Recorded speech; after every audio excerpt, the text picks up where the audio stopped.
and welcome to the lineup. Today is January the 20th, 2022. I'm Barry Stagner, and just giving you a reminder that about 9 days away from today, we will be having Proximity 2022, and our theme this year is Holding Fast. And obviously, the conference has been out there and available for a couple of months now.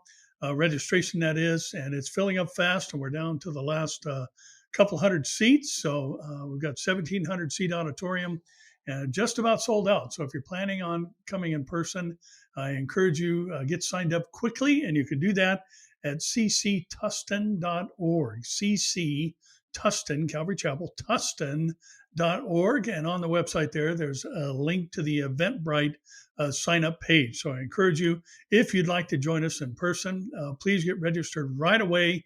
Last time we had to skip 2021, but in 2020, the last week of signups, we saw some 700 people sign up. So it's going to fill up in the next couple of days, and I don't want you to miss out.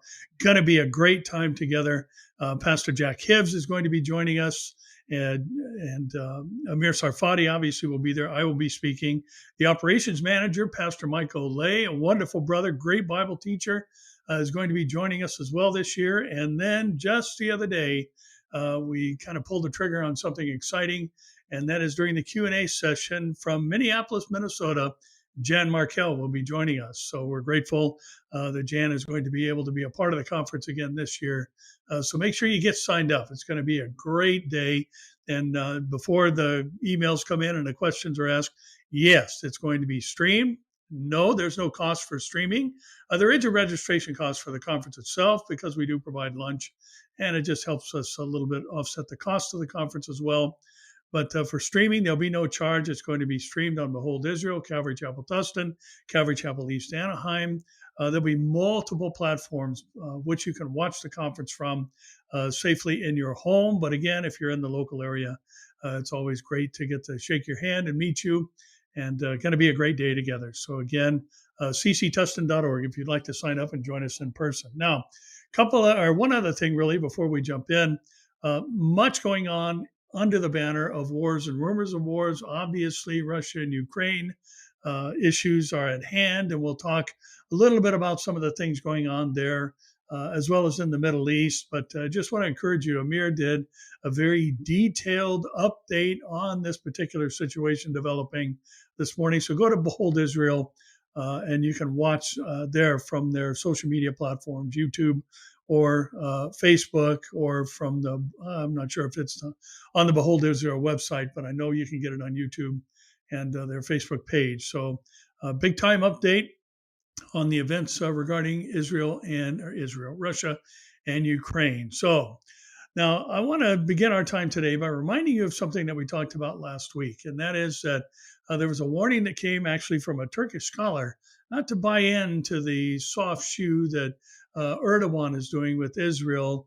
And we made mention of the fact that, Turkey is big time player in the invasion of Israel from the north, as recorded in Ezekiel 38 and 39. Now, our opening stories are kind of interesting because there is a lot of movement and action right now between the players in the Ezekiel invasion, and they are kind of posturing, and it's hard to tell exactly who's being sincere and who's not, and what is legitimate and what is just politicking.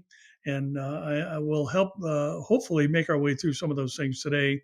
But our first story comes from the Times of Israel, and it involves two of the major players in the Ezekiel war scenario. And the headline reads, in Moscow, Putin and Raisi hail ties during decisive moment for the Iran nuclear deal. Russian President Vladimir Putin and his Iranian counterpart, Persia in the Ezekiel war scenario, Ibrahim Raisi, hailed bilateral ties during a meeting in Moscow on Wednesday as pressure mounts for a decision on the Iran nuclear deal. Raisi said he had presented Moscow with draft documents on strategic cooperation that would cement joint collaboration for the next 2 decades. We in Iran, he said, have no limits for expanding ties with Russia, the Iranian leader said on his first state visit since taking office last August. He said Tehran wanted to develop relations with Moscow that would not be temporary, but permanent and strategic. Today's exceptional circumstances require significant synergy between our two countries against U.S. unilateralism, he said in his televised remarks. Putin praised the country's close cooperation on the international stage and said, "It is very important for me to know your opinion on the Joint Comprehensive Plan of Action. The 2015 accord between Iran and world powers, the United States, France, Britain, Russia, China, and Germany offered Tehran relief from crippling international sanctions in return for deep curbs on its nuclear program. But the unilateral U.S. withdrawal from the agreement in 2018 under former President Trump prompted Tehran to walk back on its commitments. Talks to restore the accord began again last year, but stopped in June when Iran elected Raisi. Then they resumed again in November. This is the ultra conservative president's most significant visit abroad since he took over in August from moderate Hassan Rouhani, who was the last Iranian president to visit Russia in March 2017. Now, listen, ultra conservative in our minds may mean something, and ultra conservative in Iran means something completely different. We're not talking about someone who holds to, a pro-life position or limited government or any of these things. An ultra conservative in Iran is someone who strictly adheres to the teachings of Islam. And he indeed has been called a death judge in the past. He has played a part in the execution of multiple Iranians, alleged dissidents in the past. So, in the sense of being an ultra conservative, he is an Orthodox Muslim, and he believes that Iran is destined to establish a caliphate with the Shiite Muslims in charge. Now, interesting that we now have from I-24 News a story that kind of parallels what we talked about last week with Erdogan and his overtures toward Israel. And this week we see Erdogan warns Russia. Erdogan warns Russia against invading Ukraine. I don't see Russia's invasion of Ukraine as a realistic option. Ukraine is a powerful country, according to Turkish President Recep Tayyip Erdogan, who said on Tuesday, warning Russia against the idea of invading Ukraine, calling the former Soviet Republic a powerful country with international friends. Turkey's supply of combat drones to Ukraine has drawn the wrath of Russia, which fears they could be used by Kiev in its years-long conflict in two regions of the Moscow-backed separatist East. Speaking to Turkish reporters in Albania, Erdogan said he intended to discuss the rising tensions with Russian President Vladimir Putin. You cannot handle these things by saying, I will invade something, I will take it. Turkish media quoted Erdogan as saying, I don't see Russia's invasion of Ukraine as a realistic option because it's not an ordinary country.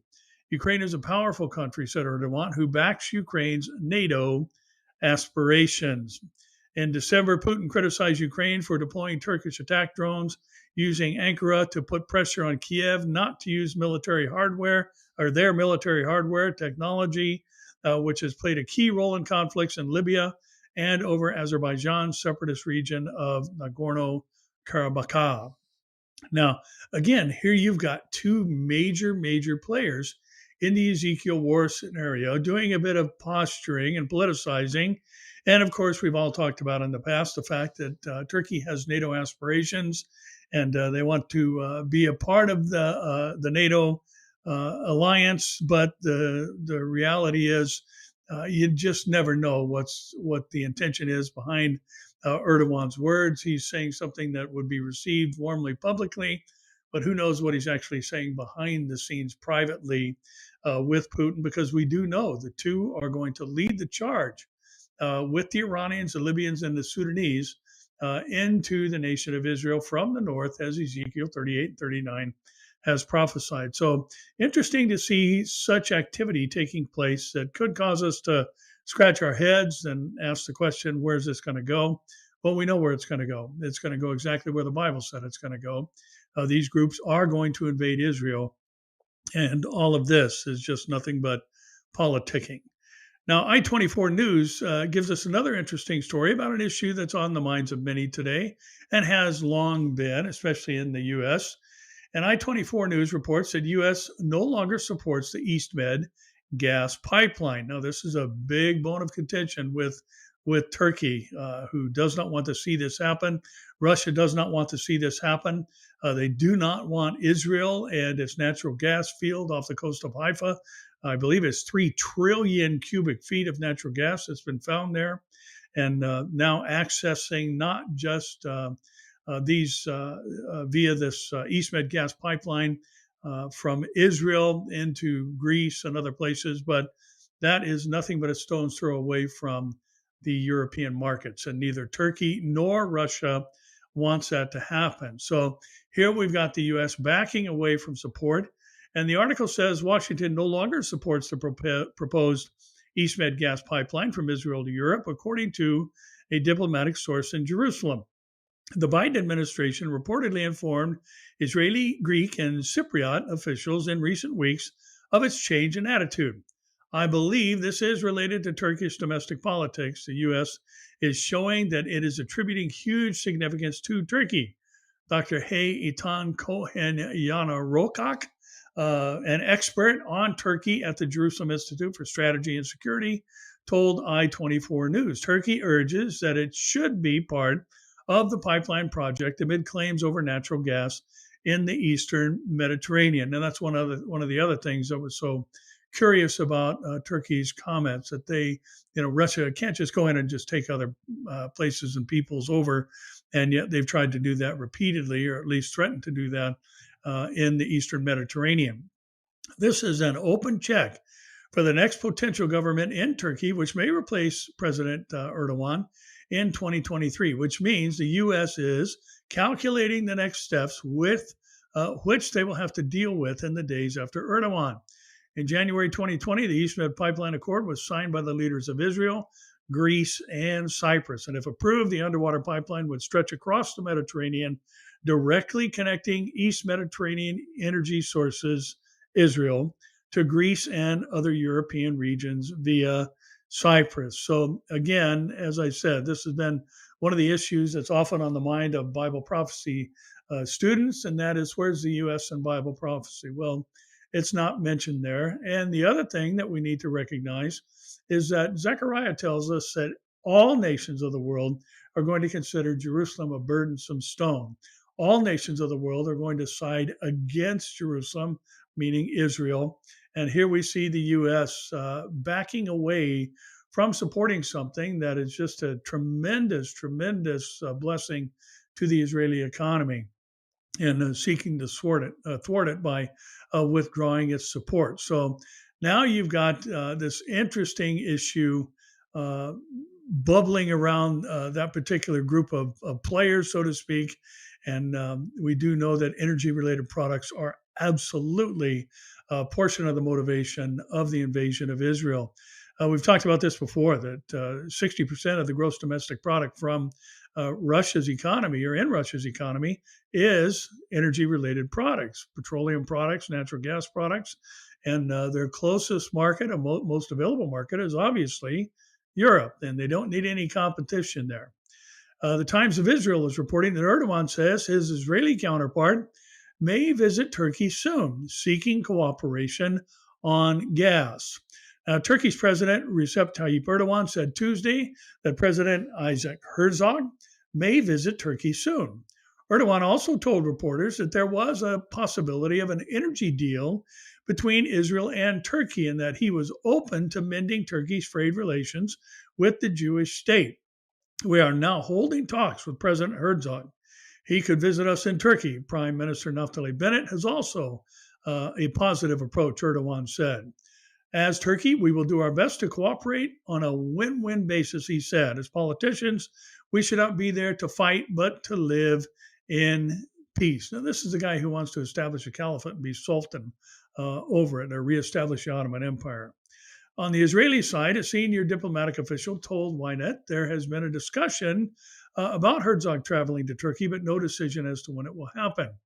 Erdogan's comments follow a year in which Turkey, battered by an economic crisis at home, has taken steps to improve relations with a host of regional rivals after a reported drop in the U.S. support for a controversial Mediterranean gas pipeline, the previous story we just mentioned.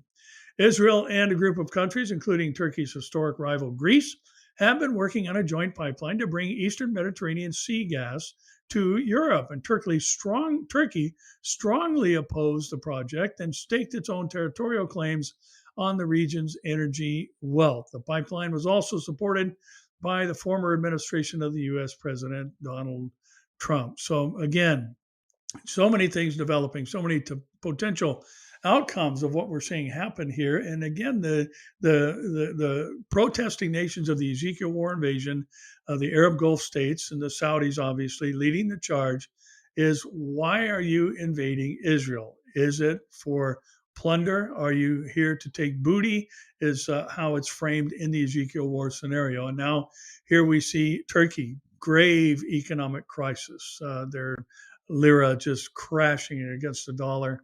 And the last thing they need, like Russia, is competition in markets for energy products. And they need access to supplement their own national income by the Mediterranean waters gas fields that they are laying claim to. So, yeah, they definitely want a partnership with Israel and be a part of the East Med pipeline. So interesting posturing going on. And who knows, as I said, what's going on under the surface. But one thing we do know is that Erdogan is manipulating and very possibly being manipulated by the adversary who is wanting to further the agenda that we know is going to take place that causes the invasion of Israel from the north. So interesting things developing. And then now we add this from the Wall Street Journal.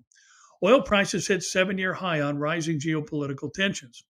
Crude prices rose to their highest level since the 2014 shale-induced oil crash, a milestone in a rally that is gathering momentum as geopolitical tensions threaten to knock supply. Futures for the West Texas Intermediate, the main grade of U.S. crude, added $1.61 a barrel or 1.9% to $85.43 on Tuesday. That marks the highest closing level since October of 2014, when oil prices were moving in the opposite direction as a gusher of U.S. crude flooded the market.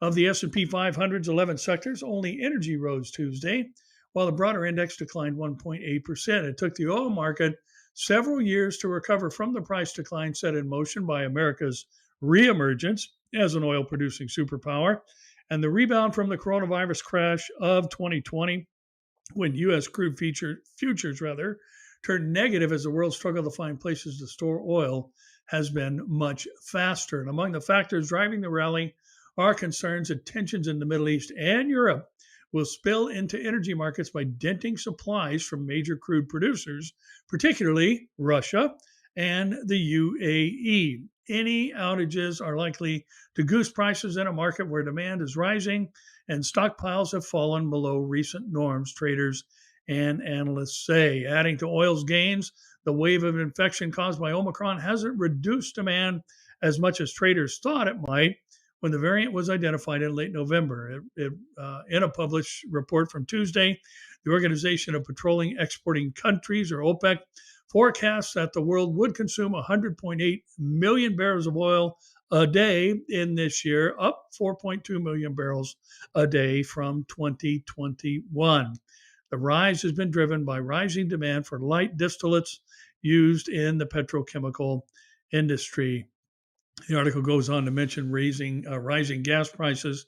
We saw a bit of an adjustment here in California, and we were back underneath the $5 market, $5 price per gallon, and now we're topping that once again. So again, you've got these energy products in the particular area of the world where there's going to be this battle that causes these nations to collectively invade Israel.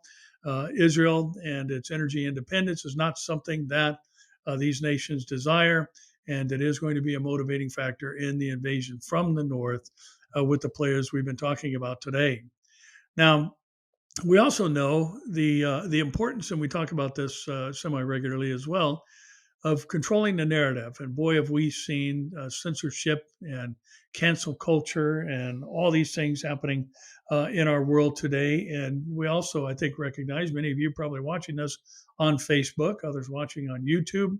And we very clearly recognize that social media has taken a role in society that some people just can't imagine living without. And we see people all over the place on their devices, iPhones, pads or smartphones, I should say, iPads, and other technological devices to connect with the outside world. And interesting that Algeminer says Facebook is threatening to ban the head of the UN watchdog for posts critical of Taliban and the BDS movement. Now, again, this points to what we've talked about before. There is an effort within those who are of the globalist mentality and the socialistic type of approach that we're seeing advance in our world today, who desperately have to control the narrative. And there's been attempts at that. This whole cancel culture thing, as well as the censorship that many of us have experienced, is exactly that. But it's interesting that we know in the last days lawlessness is going to abound. We know that the love of many is going to grow cold. We know that up will be down, down will be up, evil will be good, good will be called evil. All these other things we know that are part of the last days scenario. But the interesting part about this is that they are considering banning the head of a UN watchdog group for criticizing the Taliban and criticizing the BDS movement, the boycott, divest, and sanction movement, the anti-Israel movement. So listen, if there's a group we ought to be critical of, it's the Taliban. I mean, look at what we've seen in Afghanistan after the very horrendous withdrawal of the U.S. from the region. And the whole reason for our presence there was the Taliban. And yet now here we've got groups like Facebook that are, threatening to ban this UN watchdog group for criticizing this hate group, basically, as well as those who support the BDS movement, who are anti-Semitic at the core. And Facebook is threatening to ban them. They've threatened to ban the head of the watchdog group, UN Watch, due to alleged content violations, including a post denouncing the Taliban and the movement to boycott Israel. The post in question showed a photograph of Taliban leaders in the presidential palace in Kabul after their takeover of the country in August of 2021. Hillel Noor commented on the photo, a prediction: Ben & Jerry's will never announce a boycott of the Taliban. The statement was an ironic reference to the ice cream giant's controversial decision to end sales in the West Bank and Eastern Jerusalem, what they determined to be occupied territories. That post was censored by Facebook for what I called violating our community standards.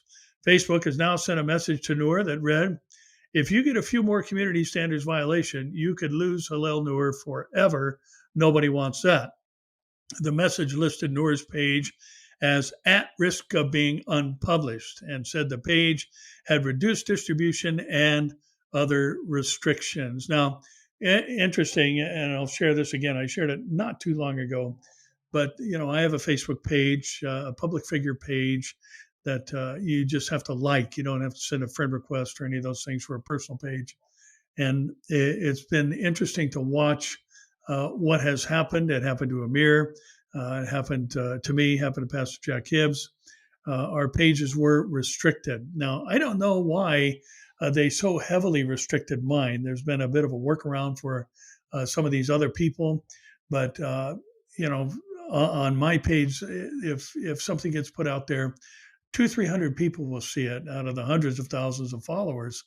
And so they have restricted my page severely. So let me just throw a request out there. Hey, go there and like my public figure page if you would. And that would be much appreciated. And share the things that are posted there as well.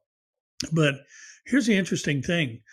Because the previous president was the, quote, law and order president, I had done a message in teaching through Galatians, and the message was titled Law and Grace.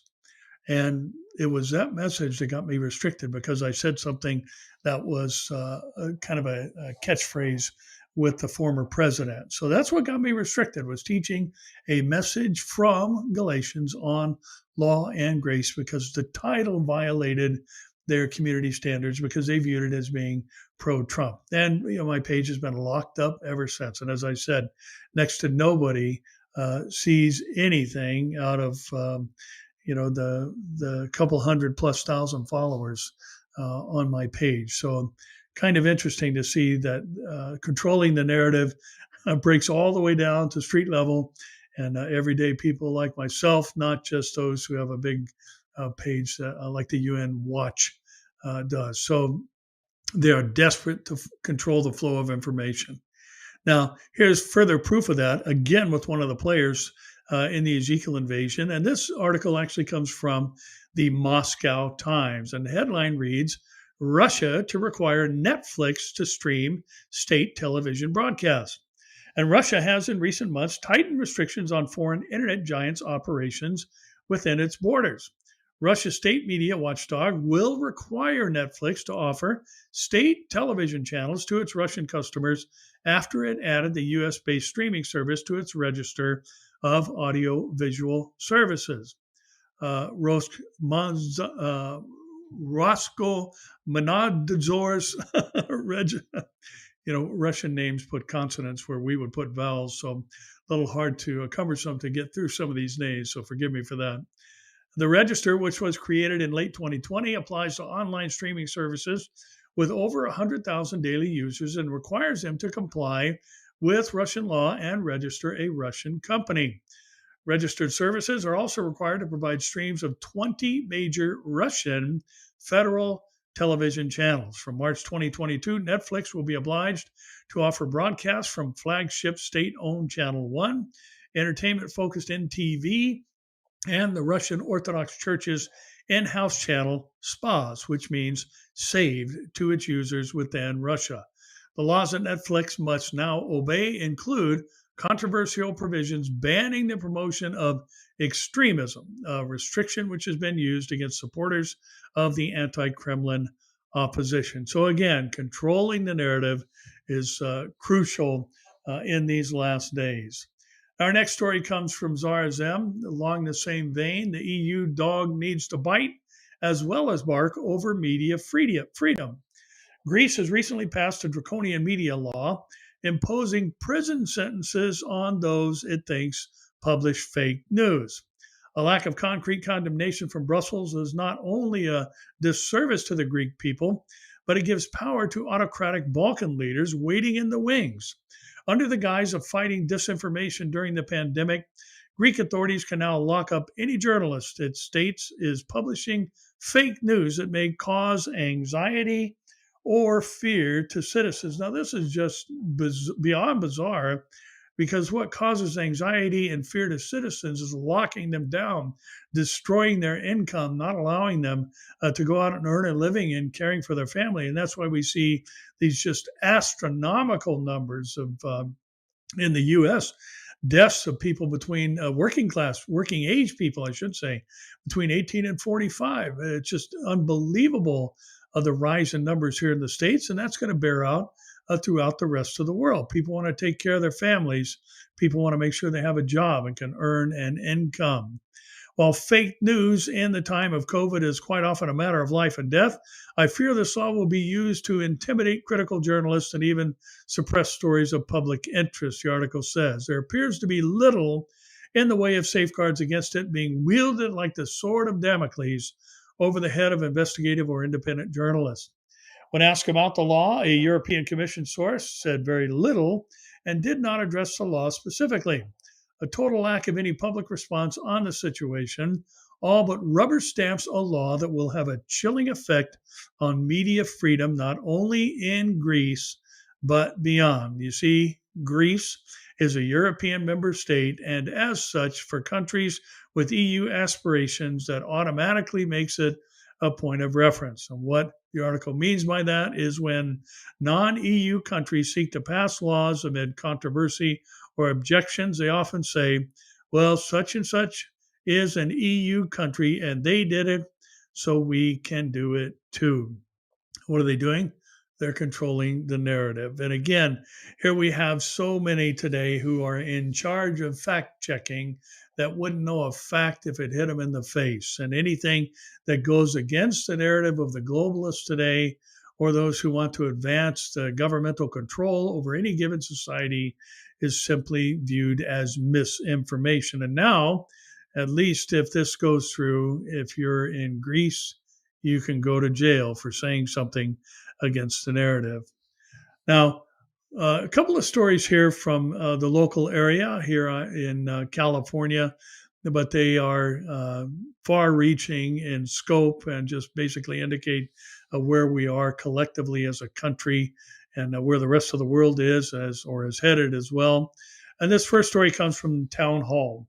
There's another looting crisis in LA being ignored by Democrats. Last year, aided and abetted by Democrat city and state leaders and their soft on crime prosecutors, crime sprees became something of a spectator sport. Viral videos showed dozens of people engaging in brazen smash and grab robberies of luxury goods in the Bay Area. Companies such as CVS, Walgreens, and Target altered their operating hours and even closed locations after thieves would calmly shoplift and walk out the door without paying. San Francisco passed a law that you couldn't be arrested if what you took was worth less than $930. Now, how stupid is that?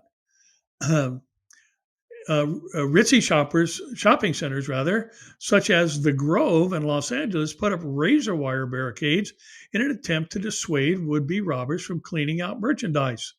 In all of these dystopian scenes, little, if any, punishment was ever handed down. Apparently, thieves weren't content to stick with hitting high-end consumer outlets, though now they've spent a few months ransacking trains as they pass through Los Angeles, even as the powers that be in Los Angeles ignore the latest fad in the illegal procurement of goods. That's called stealing, just as they did smash and grabs. The videos from LA railroad tracks speak for themselves. It is pure insanity, but it's become par for the course in many liberal enclaves. Angelinos wondering why their Amazon package or their Wuhan coronavirus test never arrived should probably just start sifting through the packages strewn around and on the railroad tracks. There are thousands of them in just this one area, documented in pictures in the article. It is pretty disturbing if you look at kind of the switching station where a train from another area will arrive and the boxcars will be separated to go to their final destinations. There's just boxes, empty boxes everywhere.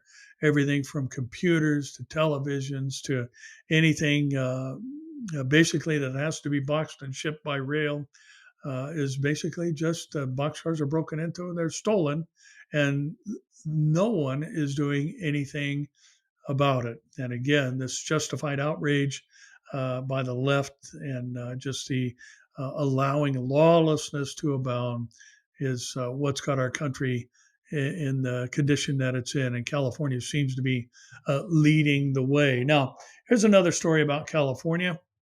And again, for you who live here in the United States, we have to remember California is the biggest state in the union.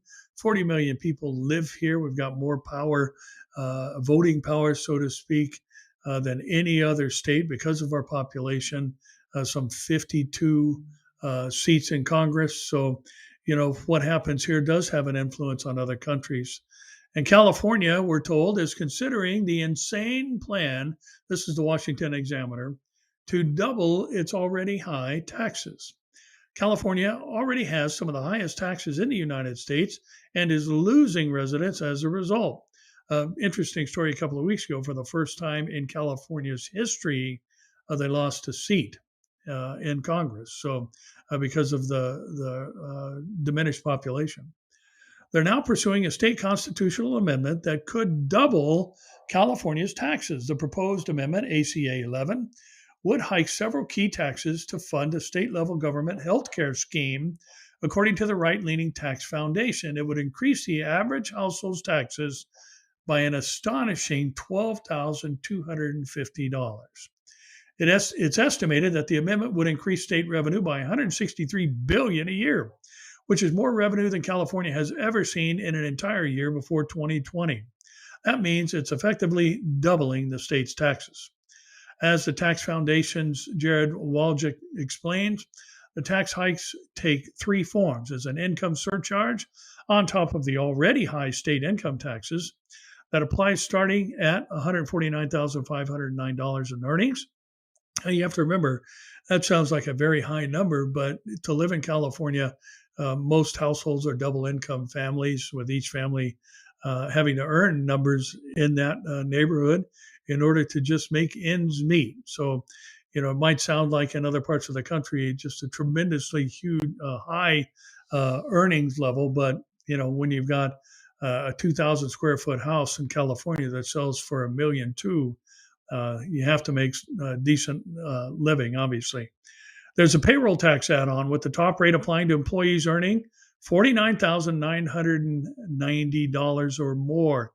Now, again, in some parts of the country, that's going to sound like, a lot of money. But here, it's just, I don't want to say everybody makes that, but anybody who owns a home or anybody who has an income as a family, a dual income family, is going to make that kind of money.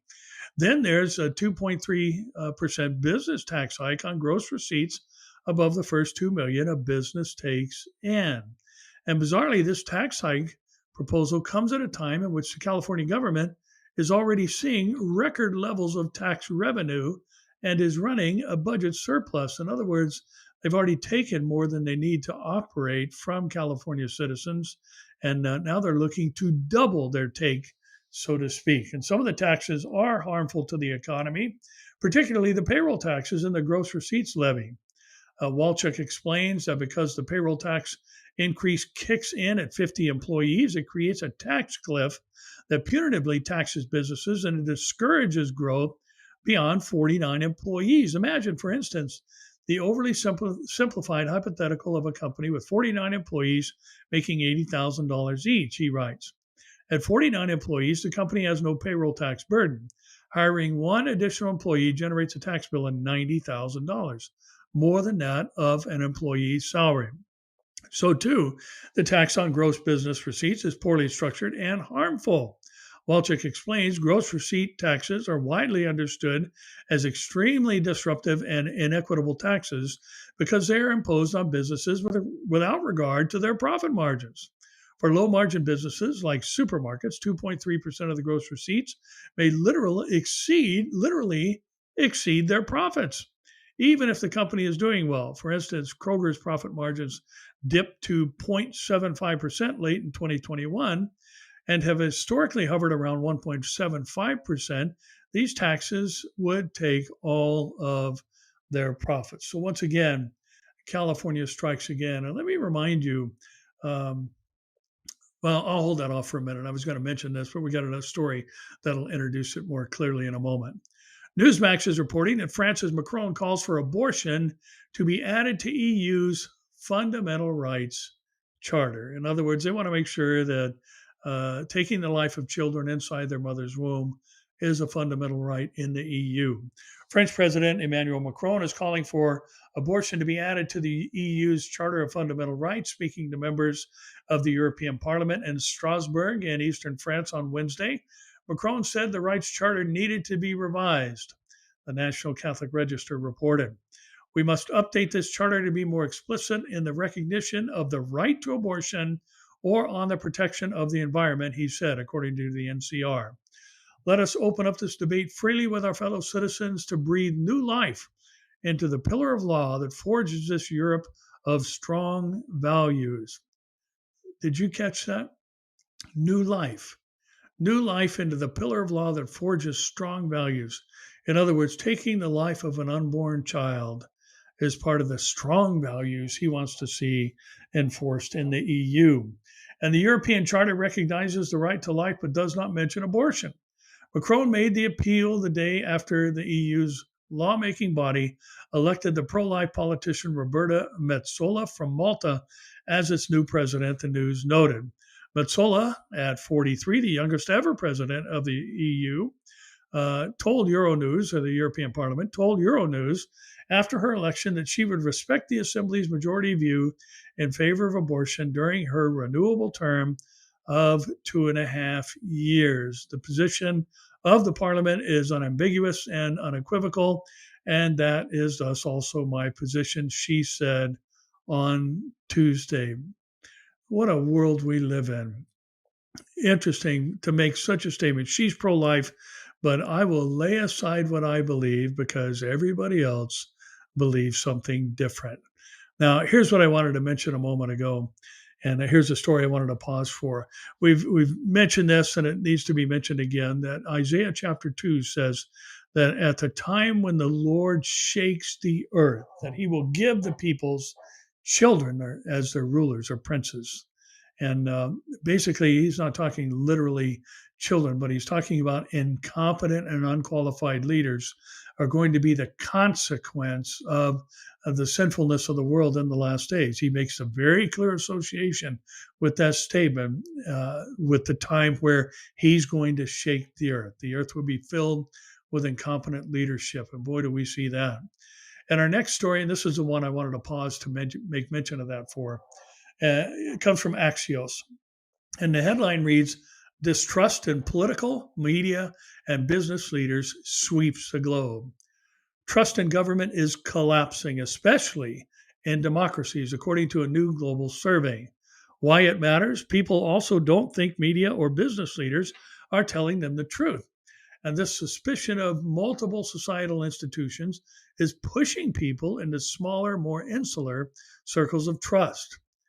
Government leaders and journalists are considered the least trustworthy of societal leaders, according to Edelman's new 2022 Global Trust Barometer, a survey of 35,000 respondents across 28 countries. The majority of people globally believe journalists, 67%, government leaders, 66%, and business executives, 63%, are purposely trying to mislead people by saying things they know are either false or gross exaggerations. Around the world, people fear the media is becoming more sensational for commercial gain and that the government leaders continue to exploit divisions for political gain. Between the lines, people who live in democracies are quickly losing trust in those democracies, while trust in authoritarian regimes in China, the UAE, Saudi Arabia, for example, is increasing among the people who live under them. And boy, is that an interesting statement, because there is coming an authoritarian regime of all authoritarian regimes during the tribulation period where the world is going to be ruled by one man, the beast of Revelation 13. As trust in democratic institutions wanes, there are also growing doubts about capitalism. Developed democracies specifically lack economic optimism. Per the survey, a trust gap has also increased between wealthy and low income populations. And throughout the pandemic, survey respondents say trust in people from other countries and people who live in other states, provinces, or regions has gone down, while trust in immediate neighbors and coworkers has increased. Now, this is all going somewhere, and we do know that there are going to be some precursors to fulfilled things, things that will be fulfilled during the tribulation. In other words, they're starting like the birth pang progression Jesus talked about in Matthew 24, 3 through 8, that they're going to begin. They're going to increase in frequency and intensity like birth pangs do, and they will reach their ultimate fulfillment during the tribulation period, which then is the final phase of labor, heavy labor, so to speak, that gives birth to the millennial reign of Christ on earth. Now, where this is going is, I think, covered by Breitbart, but we also need to recognize under the four horsemen of the apocalypse, the second rider is going to take peace from the earth, and people are going to butcher each other. It says kill each other, but the Greek term used there actually means to butcher. And why that's important is because it's not talking about military conflict. It's talking about individuals killing other individuals during the tribulation period under the rider on the second horse. Now, that feeds into the second story from Breitbart, or a parallel story to the one we just read about the distrust of people in places of power, including in the media and politics and business. Breitbart says Germany reports a record number of politically motivated crimes in 2021. Statistics from the German federal government have revealed that 2021 saw the largest number of politically motivated crimes reported since the Federal Criminal Police Office began recording statistics in 2001, or over the last 20 years. The number of politically motivated crimes rose by 6% in 2021 for a total of 47,303 offenses reported to the police, according to data obtained by Populist Alternative for Germany, Martin Hess, after a request to the federal government. The increase is said not to have been caused by a surge of far right or far left extremism, but noted that the Wuhan coronavirus and the effect it has had on German society likely has influenced the number of so-called politically motivated crimes. German newspaper Die Welt reports. According to the state, there were over 19,000 crimes reported to have had a far-right motivation compared to 17,000 that were uncategorized, and 9,000 have been said to originate from far left extremists. So there's unrest within the people. And basically, there's going to be a guerrilla warfare scenario that breaks out during the tribulation. And I believe this story reminds us that the world is headed in that direction, especially when you've got a shortage of food, when, as we see, the famine during the tribulation period is going to cause a loaf of bread to cost a full day's pay of the common laborer. And we're seeing all these shortages and talks about supply chain issues and all that. These things tell us, ought to tell us, pay attention. God's trying to send us some signals. Now, we talked about, it was interesting, we talked about this twice the size of the Empire State Building asteroid that was going to pass by, and it did on Tuesday, safe 1 million miles away. But here's the interesting thing. You can see it.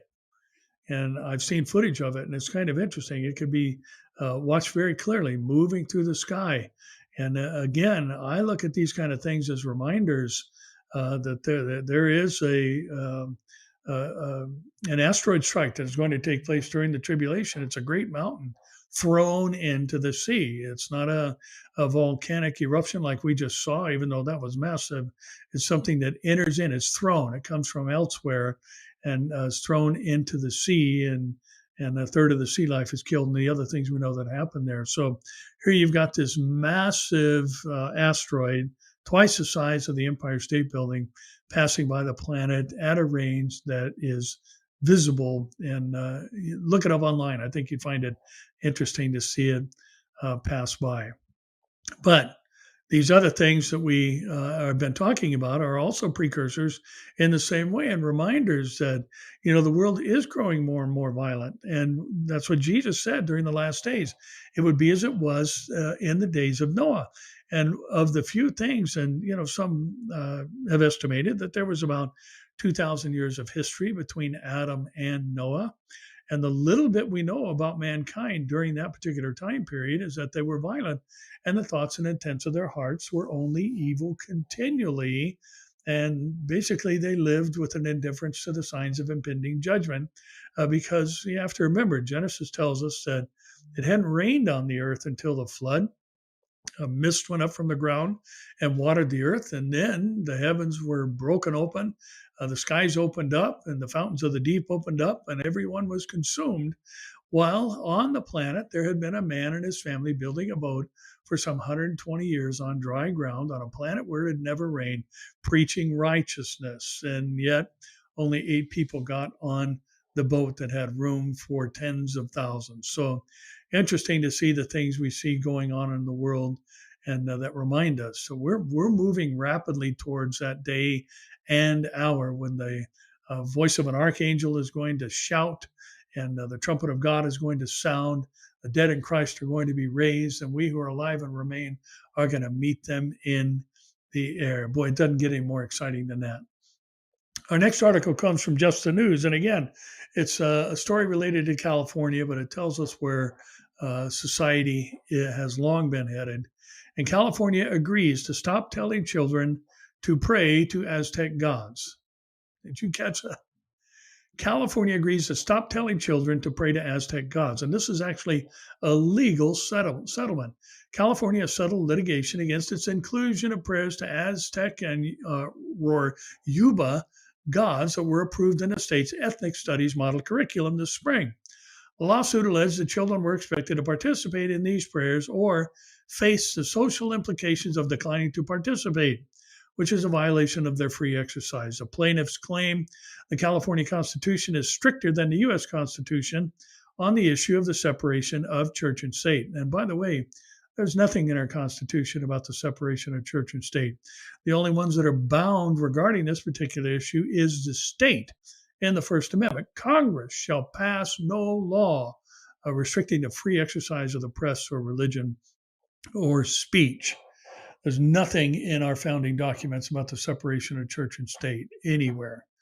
The settlement requires California to remove en loc ek affirmation and ash affirmation from the online ESMC and notify all school districts, charter schools, and county offices of education that the prayers were deleted. It is contemplated that the notification will also convey that ESMC content should not be used as prayer or any other form of religious act, which would violate the State Board of Education's longstanding policy and guidance. Now, it's interesting that if somebody was wanting to incorporate prayers to the God of the Bible, they would have been no one would have even attempted to incorporate this in this particular exercise or the model curriculum in the state's ethnic studies curriculum or ethnic studies efforts. So, but here, let's teach the kids to pray to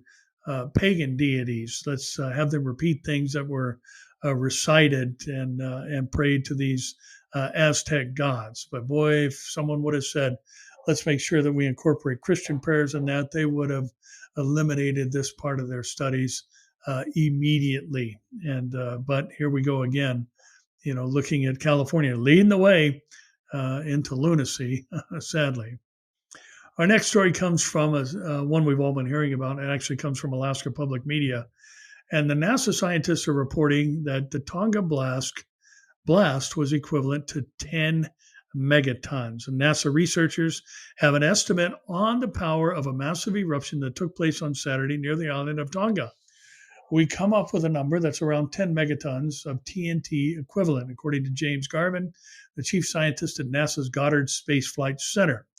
That means the explosive force was more than 500 times, get this, 500 times more powerful than the nuclear bomb dropped on Hiroshima at the end of the Second World War. The blast was heard as far away as Alaska and was probably one of the loudest events to occur on Earth in over a century, according to Michael Poland, a geophysicist with the U.S. Geological Survey.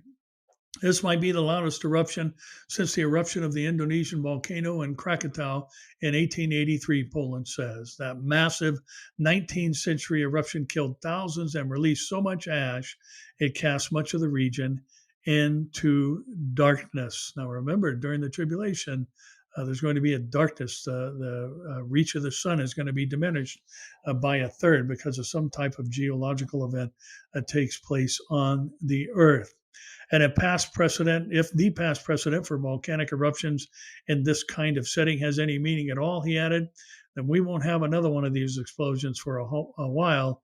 Very definitely hopeful and wishful thinking. But it's the aftermath, and it's been kind of interesting because some say it could have been a lot worse. Well, this story comes from a weather website that we often mention called The Watchers. And the story headline reads, Tonga covered in ash, all agriculture ruined after the tsunami impact. While streets and roofs can be cleared, tsunami waves up to 15 meters or 49 feet in some places, and heavy ash have totally ruined all agriculture, raising fears the country will be facing a food shortage. All agriculture is ruined, and I hear farmers have been reassured by the Prime Minister that they will be taken care of, but it's very sad to hear. So on top of water that we need in Tonga, it seems that we'll be facing a food shortage. Tonga's Speaker of the House, Lord Fauna, said at the latest update from his homeland. According to the UN, at least 3 people have died in Tonga, and many are still missing, and at least 90 people have been evacuated in evacuation centers located in the island of Ua, 10 miles southeast of Tonga Tapu. Now, the most affected island, where around 50 houses have been destroyed and 50 damaged, and many other displaced people fled into the homes of friends and family. So, again, talking about the fact that during the tribulation period, there's going to be massive food shortages. We see how this basically wiped out all agriculture on this island. And granted, as far as landmass goes, it's a minuscule part of the earth.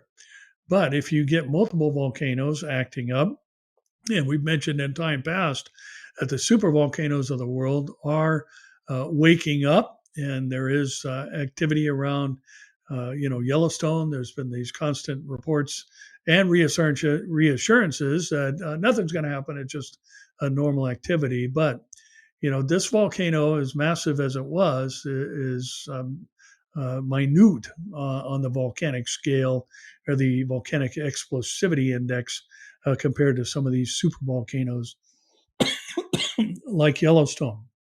An explosion of the eruption, rather, of the Yellowstone volcano would kill everything within 500 miles in every direction instantly, to say nothing of all the other ramifications of the ash cloud and the disruption and the limited of the sun, as well as interrupting the photosynthesis by covering the leaves of every plant with ash.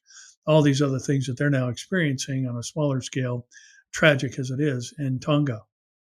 Now, another story comes from Wood TV out of Grand Rapids, Michigan, and it says the shock wave from the Pacific volcano was detected even in Michigan. The violent volcanic eruption in the South Pacific on Saturday was strong enough to send shock waves across the country, and a pressure drop was detected hours later here in Michigan, 7,000 miles away. The volcanic eruption completely decimated the island. Luckily, the island was uninhabited, and Tonga comprises 169 islands, 36 of which are inhabited. The eruption launched so much heat and energy into the sky, it created exceptionally high lightning counts. A lightning researcher from Brasilia saying the burst produced clouds with 10,000 strikes per hour, almost 200,000 strikes total. And volcanic eruptions do generate lightning strikes, volcanic lightning, they call it. So, again, just looking at these things, knowing that the earth is groaning and travailing, and that all these things, this volcanic activity, the earthquakes of the tribulation, and all that. And granted, I understand fully, and as you do too, we live in the information age. We're hearing about things that in a generation ago, or beyond that, 100 years ago, I should say, they could have happened, and it would take months to find out. Here we find out things happening immediately, but our next couple of stories give us a reminder that there's a reason we need to pay attention to these things. And the next story comes from Watchers as well. And it says very rare and polar stratospheric clouds of type 2 appear over Scandinavia. Now, the northern regions of Scandinavia were treated to a very rare high-altitude spectacle on January 17, 2022. For about 2 hours, rare polar stratospheric clouds, type 2, appeared out of nowhere, displaying a staggering iridescence, contrasting with the dimmer twilight of the short polar days. And PSCs are also called mother of pearl clouds, or nacreous clouds, because of their iridescence, the diffraction of sunlight in tiny ice particles. Is some of the strongest clouds on Earth. Their strong colors are very visible with naked eyes, making their experience surreal, almost something out of a fairy tale. They're also some of the highest clouds on Earth, forming some 9 to 18 miles in altitude in very precise conditions, limiting their occurrence. It needs to be extremely cold up there, which can be satisfied only in winter months above polar regions where the stratosphere is at its coldest. So, again, we're seeing this type of language, record, unprecedented, very rare anomalies within the weather system of the world. And this, again, is pointing to the fact that these things should be increasing if we're getting close to Jesus coming to get his church. The Ottawa News says the record snowfall in Ottawa sees close to 50 centimeters during a major blizzard. A record-breaking snowstorm brought Ottawa to a standstill Monday, closing schools, clinics, and testing sites, canceling garbage and recycling collection, disrupting air and vehicle travel.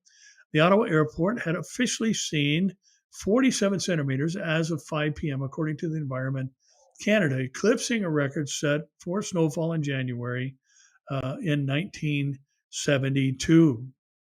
And here we have another story regarding Uruguay.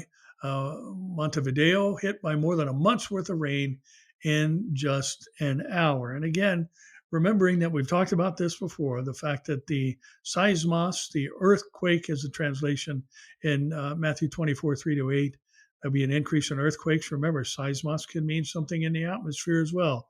It's the same word that would be used for a gale or a tempest or some type of atmospheric event, not just geological events. So here we've got geological events and atmospheric events on unprecedented levels and magnitudes happening all around us. And again, we have to pay attention to these things and not fall prey to the Noah's Day type of thinking. They were buying and selling, marrying and giving in marriage, acting like nothing was about to happen. And here we have, just like in Noah's Day, though it's not a man building a boat, a huge boat on dry land on a planet where it had never rained, we've got signs all around us that tell us that our redemption is nigh. Jesus is coming for us soon. And therefore, we need to have a sense of urgency in reaching other people with the gospel. So many things vying for our attention in these last days, and just troubling things happening in our world. And we are the messengers of hope. And we have to remember, we are the only messengers of hope. There is no other message. There is no other religious system or system of belief that can actually save the human soul and give hope in such times as these. So, yeah, we're talking about things that are troubling and maybe even frightening, and talking about the super volcanoes and their eruption. And there's a little bit over 20 of them on the planet, and they've been waking up. And there's lots of things going on, and they're going to happen during the tribulation period. There's going to be all types of things happening during the tribulation period that we are seeing the precursors to.